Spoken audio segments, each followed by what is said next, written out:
자, 다음 투자 정보 알아보겠습니다. 이번에는요, 서울시 양천구로 가볼게요. 목동에 위치한 오피스텔 기다리고 있네요. 먼저 기본 정보부터 알아보겠습니다. 예, 목동에 있는 오피스텔입니다. 이것도 한 몇 번 계속적으로 좀 나왔던 물건인데 이제 거의 다 이제 마무리가 됐습니다. 약간 3개 호실 정도가 남아 있다 이렇게 이제 보시면 될 것 같고요. 뭐 전세는 이제 뭐 다 맞춰놨습니다. 이제 투자하시는 분들이 보시고 결정하시면 된다 이렇게 정리해드리면 되고요. 9호선 등촌역에서 도보 약 한 4분 정도 거리에 위치해 있고요. 지하 1층과 지상 17층으로 구성이 되어져 있고 투룸으로 구성이 되어져 있습니다. 올해 4월 달에 이제 준공이 됐기 때문에 투룸 방 구조를 보시고 결정하시면 된다 이렇게 좀 보시면 될 것 같고요. 층수에 따라서 가격은 약간 좀 차이가 있습니다만 매매가는 약 한 4억 700만 원 정도 예상하시면 될 것 같습니다. 자, 서울시 양천구 목동입니다. 등촌역 역세권에 위치해 있고요. 올해 4월에 준공이 완료된 신축입니다. 이미 뭐 전세다 월세 다 완료되어 있기 때문에 다 준비를 마치고 주인만 기다리고 있는 오피스텔이에요. 여러분을 기다리고 있다는 점 기회 놓치지 마시길 바라겠고요. 자, 그러면 목동 이 오피스텔의 입지 살펴드리도록 하겠습니다. 또 목동도 호재가 굉장히 많잖아요. 네, 그렇죠. 목동 하게 되면 호재를 또 빼놓을 수가 없는 지역이죠. 주변 지역을 보시게 되면 이렇게 마곡권역과 상원권역 이렇게 좀 연결이 되어 있다 이렇게 좀 보시면 될 것 같아요. 여기만 보더라도 임차 수요층 상당히 좀 튼튼한데 본 물건이 이 등촌역에서 도보 약 한 4분 정도 거리에 위치해 있는 물건입니다. 그러다 보니까 등촌역 쪽 주변 지역 같은 경우는 상권이 상당히 좀 잘 되어져 있죠. 그래서 하권과 상권뿐만이 아니라 먹자 상권도 어울려져 있기 때문에 여기에 종사하는 수요자만 하더라도 임차 수요층은 상당히 좀 튼실하게 움직이고 있다 이렇게 좀 보시면 될 것 같아요.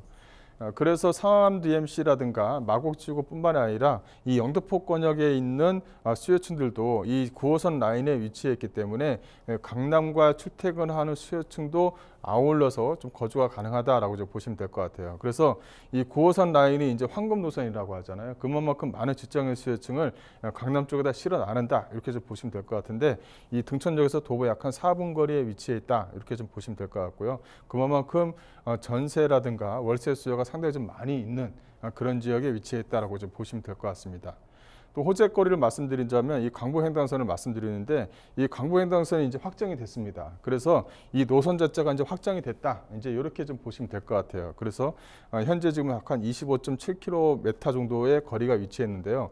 보시다시피 이렇게 태극기 문양으로 좀 되어져 있는 부분이 있죠. 이거 같은 경우는 환승되는 역인데 이런 것들이 이제 급행이 쓰는 노선이 될 것이다라고 추론을 좀 해볼 수가 있습니다. 이 9호선 유일하게 9호선 라인이 움직이는 등촌역과도 연결이 되는 부분이기 때문에 등촌역 쪽이 앞으로 좀 기대치가 좀 상당히 좀 많은 지역에 위치해 있다라고 좀 보시면 될 것 같습니다.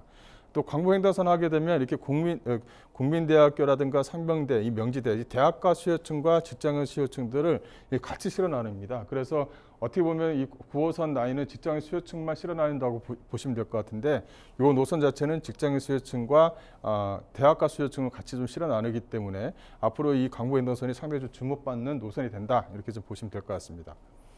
그리고 이제 그 월드컵 대교가 위치했는데요. 이 월드컵 대교가 이제 거의 이제 마무리가 됐습니다. 올해 준공이 되지 않을까 싶었는데 내년 초면 준공이 될 것 같습니다. 이 주변 지역 보게 되면 이 공항로라든가 내부순환도, 이 서부 간선도로를 직결로 연결을 해서 월드컵 대교가 서울 문산간 고속도로하고도 연결되는 그런 어떤 구조를 좀 가지고 있다 이렇게 좀 보시면 될 것 같고요. 건물 특징을 보시게 되면 이 도로가 30m 도로, 이 대도로변에 위치했습니다. 또 뒤쪽으로는 6m 도로변에 위치했는데요. 이 30m 도로변에 위치해 있다 보니까 뷰가 상당히 좀 좋습니다. 오피스텔 같은 경우는 앞뒤가 막히는 경우가 상당히 좀 많이 있잖아요. 이 본 물건 같은 경우는 대로변에 위치해 있기 때문에 뷰가 상당히 좋아요. 이 뷰가 상당히 좋다는 걸 강조하는 이유는 뭐냐면 그만큼 전세 수요자들이 선호하는 구조를 좀 가지고 있다. 이렇게 좀 정리를 해드릴 수가 있을 것 같습니다. 그래서 상당히 좀 전세가 안정적이다. 이렇게 정리를 해드릴 수가 있을 것 같고요.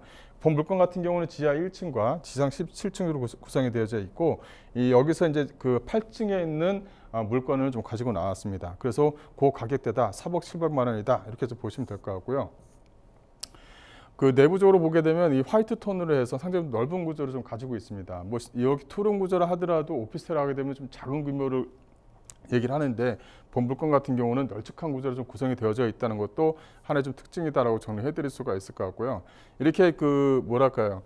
안방에도 시스템 에어컨을 설치를 했고 또 거실에도 시스템 에어컨을 옵션으로 좀 제공한다라는 것도 하나의 좀 특징이다라고 이제 보시면 될 것 같고요.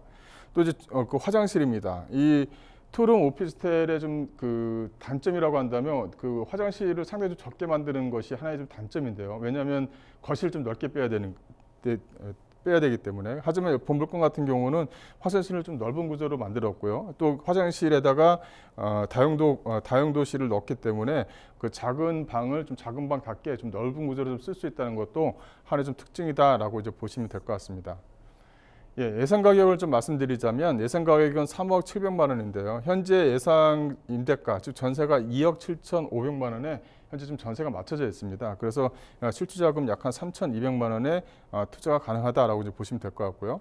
또 다른 호실 같은 경우는 월세로 맞춰진 호실이 있기 때문에 어떤 그 투자 용도에 따라서 좀 고를 수 있는 재미가 있다. 이렇게 정리해 드릴 수가 있겠습니다.